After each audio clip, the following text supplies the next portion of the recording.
Federalists defended the new Constitution's ability to remedy these potentially deadly defects.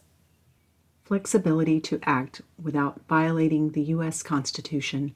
America's founders discuss history of policy vices within the United Netherlands. Guest essayist Chris Burkett.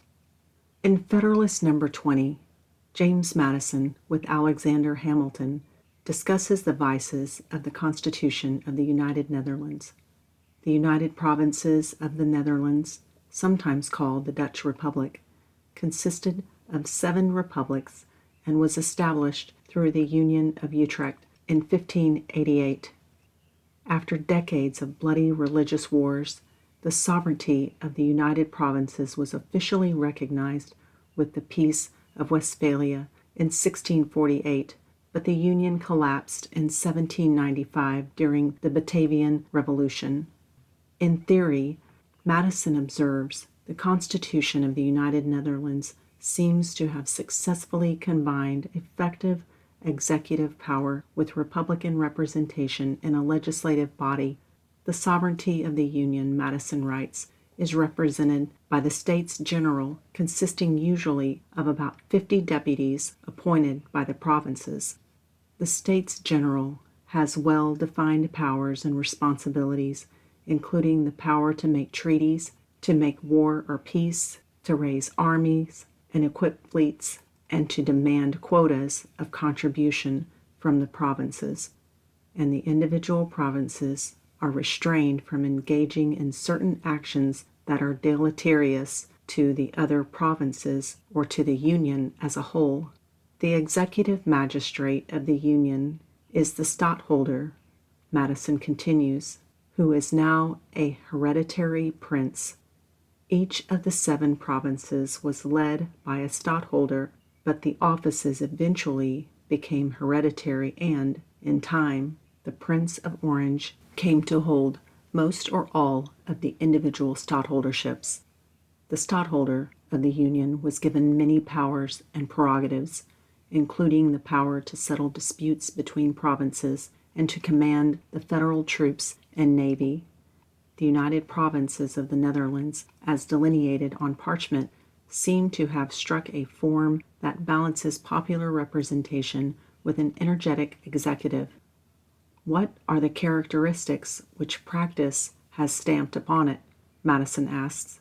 Imbecility in the government, discord among the provinces, foreign influence and indignities, a precarious existence in peace, and peculiar calamities from war. The first vice of the Constitution of the United Provinces is that there is a nearly constant tension between the different aims and policies of the States General, which wants to preserve the republican nature of the government, and the stadtholder, with his ties to wealth and other monarchical powers in Europe. In fact, Madison writes, the authority of the stadtholder arises mainly from his great patrimonial estates and from his family connections with some of the chief potentates of Europe. This tension between the foundations and objects of the stadtholder and States General had led to frequent disagreements and conflicting policies between the 2 departments over commercial affairs and defense policies. The second vice of the Union is that the States General, though vested with general legislative authority, requires unanimity and the sanction of their constituents for the enactment of all policies and laws. Although the unanimity requirement arose from an assumed equality of the 7 provinces and a desire to protect the provincial interests of each, it had led to 2 further difficulties. First, the unanimity requirement meant that a single deputy in the States General could veto measures necessary for the good of the whole Union. The Union of Utrecht, Madison writes, reposes an authority in the States General seemingly sufficient to secure harmony, but the jealousy in each province renders the practice very different from the theory. The second difficulty this produces is that in times of great and urgent emergencies, the States General and the stadtholder frequently violated the Constitution by ignoring the rule of unanimity, a Constitution that, of necessity, is frequently violated, Madison suggests, is fundamentally flawed and in need of improvement. The Articles of Confederation, which governed the Union of American states prior to the Constitution, suffered from this second vice in some important ways. The unanimous consent of all the state legislatures and state delegations in Congress was required for all amendments to the Articles of Confederation. In the Confederation Congress, supermajorities, 9 out of 13 state delegations, were required for Congress to raise revenues, make treaties, and do other things necessary for the good of the American Union. The Federalists defended the new Constitution's ability to remedy these potentially deadly defects. The requirements for ratifying and amending the Constitution were reduced from unanimity to a supermajority of state conventions.